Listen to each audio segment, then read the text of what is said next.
Liquid Death is a $700 million evaluated company that literally sells something for free. And that free thing is water. Now, how were they able to take a free product and get evaluated at that insane price and charge an insane price for it? Now, that is the big question. And it essentially comes down to the most aggressive, rebellious, and downright absurd marketing playbook that I've ever seen in modern history. So I want to break it down for you. If we go to the numbers, let's take a look at their history. 2019 is where they were first started, with 0 products, 0 marketing, and just 1 viral video. Then fast forward to 2023, they're evaluated at $130 million and they're stocked in over 60,000 retail stores, including Walmart and 7-Eleven. Fast forward to today, they're evaluated at $700 million. The key here is that they're not just another water company, and I want to talk about their history. So let's take it way back to where the thought first came.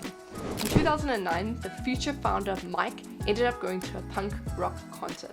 At that concert, he noticed something pretty interesting that not many people paid much attention to. He thought it was pretty hilarious that the band members were on stage performing and drinking water.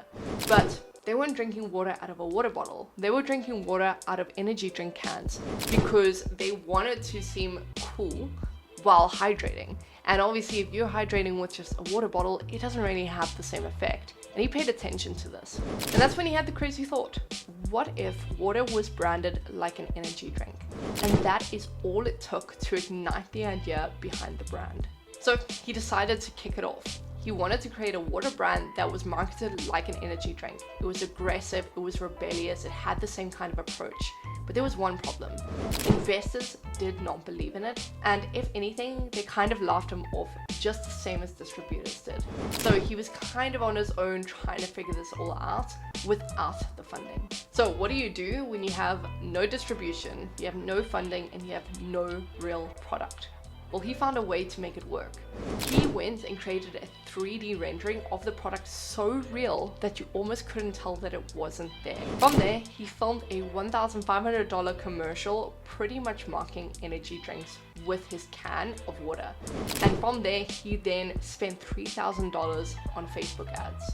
And just like that, it actually worked. 3 months later, he had over 3 million views on his Facebook video, and suddenly he had more followers than Aquafina. So he decided that with all this demand and people absolutely begging to buy the product, he would raise some money again, now with traction and actual proof of concept. He managed to raise $150,000 and he managed to get a product in market, launched it, and in the first month of launch, he generated $100,000. So look, while what I've said so far sounds like an overnight success, there's actually a 3-part marketing playbook at play here that you can literally copy yourselves to generate tons of revenue for your brand. And the number one thing that he did is he created branding that pretty much demands attention. The way he did it is he looked at the way the industry was typically marketed, and water screams purity, wellness, and nature. Whereas what he went ahead and did is he created a brand that screams, hey, we're an energy drink in a water market, because he created the branding and the can to look that way. The second thing he did is creating a skull logo that screams, we're not your ordinary water brand. And the third thing he did is created a slogan with the concepts of death to plastic and destroy your thirst. And that proves that your branding is almost as important as the product itself. And moving on from the branding positioning, the second thing that they've done so well is they've used viral marketing. And the difference of what you're probably doing to what they're doing is you're focusing on marketing and they're focusing on creating viral content. And there is a distinguished difference between them. So a few things that they went ahead and did that went completely viral, where they didn't have to rely on extra ad spend, they just relied on the organic views coming to them, is they made an entire commercial, an entire album made of hate comments. And yes, it is real. The second thing that they went ahead and did is they got porn stars to read out their legal disclaimers on their ads.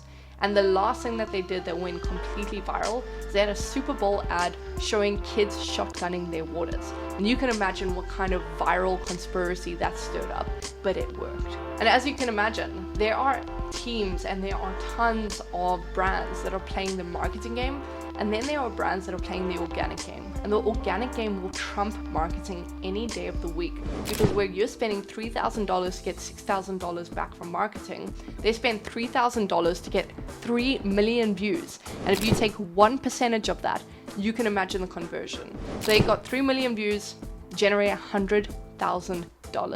So think about what that would do for your brand the next time you create marketing content. Now, the third thing that they went ahead and did to scale rapidly is they didn't stop it where they're at.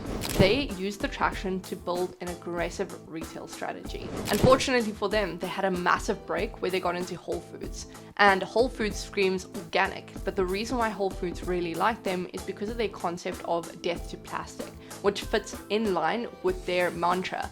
And the benefit here is, again, it stirred up controversy because you don't often see an energy drink featured in an organic health store, but it wasn't that. It's just water, but the branding really stirred up a fuss, which made them more viral. And now they're at the point where they're in Walmarts, they're in 7-Elevens, and they're the ones dominating the liquid aisles. On top of that, as a bonus to everything they've already done correctly, the last thing that they do is they own their marketing channels. I mean, they have some of the best email marketing that I've ever seen, so much so that it's worth sharing. When last did you get an email that you thought was worth sharing with your colleagues or your friends? Probably never.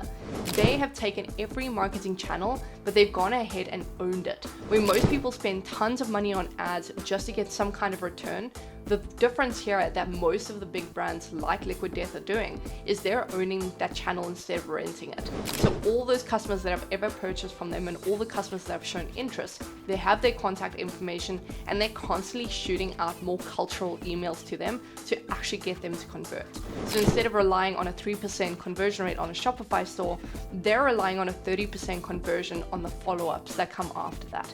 And that's the biggest difference. So they're owning it, and that's something that every single brand should be focusing on, is SMS and email marketing, because 99% of Americans and the world actually use email. So imagine who you're getting in front of and what message you can portray to them that is in your control. So look, I actually stand corrected. I originally said that Liquid Death is just a company selling water.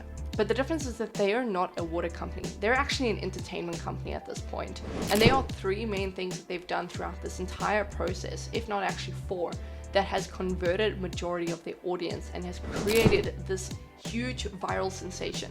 The number one thing that they did is, again, they strategically positioned their branding. They focused on a marketing that was originally boring and they found a unique angle. That is the most important thing you can do for your brand. The second thing that they did well is they didn't rely on ads, they relied on organic viral content that drove most of their sales. And that is unmatched. That is priceless. You don't have to spend the $2,000 to get $4,000 back. You can spend $2,000 and get $2 million back if that's what it takes. And lastly, they're owning their channels. They're actually creating something that they own instead of renting it. So they can email their customers at any time. They can run whatever promotions they want. They can change their branding and make them aware of it. It doesn't matter. And I think the last thing that is underrated here is they are not competing with other water brands. They're competing with the entire beverage industry. It's where a lot of brands go wrong. They look at one competitor who also doesn't have it all figured out, and they use that as their playbook and their guideline. When really you should be looking at the biggest players in the world and trying to be something outside of the industry, something globally known, rather than just staying in your small bucket. And that's exactly how they were able to scale to the rate that they are. And they're going to keep scaling because they figured out a formula that they can just rinse and repeat. That's something that you can definitely mimic following this playbook. So with that being said, if you found this interesting, I'm going to do a few more videos diving into some viral brands and how they did it. So definitely recommend you stay on board. But for now, I'll see you in the next video. Enjoy.